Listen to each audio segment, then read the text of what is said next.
देखिए जे आज फेर जोगाण मंत्री गोटे बेफिकर बयान दौरान कहते राजनीति करागला आलू मनीष को तो अभाव सृष्टि माने ये कथाटा गोटे सबुठार गोटे कष्टप्रद कथा आपड़ देखु जे गोटे निर्वाचित सरकार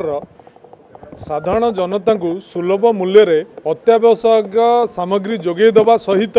सेमानकर सुरक्षा रक्षा करिया होची गोटे सरकार काम सरकार लोक मानू साधारण लोक मानू आलू तो जोगे पारुनी किंतु जो खाद्य जोगाण मंत्री जो भाव में बेपरुआ बेफिकर मतामत दौरान से लोक भारी कष्ट होमको कष्ट हो अनुरोध करी मान्यवर खाद्य जोगाण मंत्री की से ए प्रकार प्रतिक्रिया दबा बंद करूँ एवं मुख्यमंत्री की अनुरोध करी से तागिद करूँ से एमतिया प्रतिक्रिया देकर लोकंर जनमानसर माने आघात न दिंतु तेणु निजर अपारगता को घोड़ाई से अन्य उपर दोष लदिबा एटा गोटे ठीक कथा नुह तेणु से पारुना किंतु लोक मानू मिछ कथा कहीकि लोक मानू कष्ट दौरान।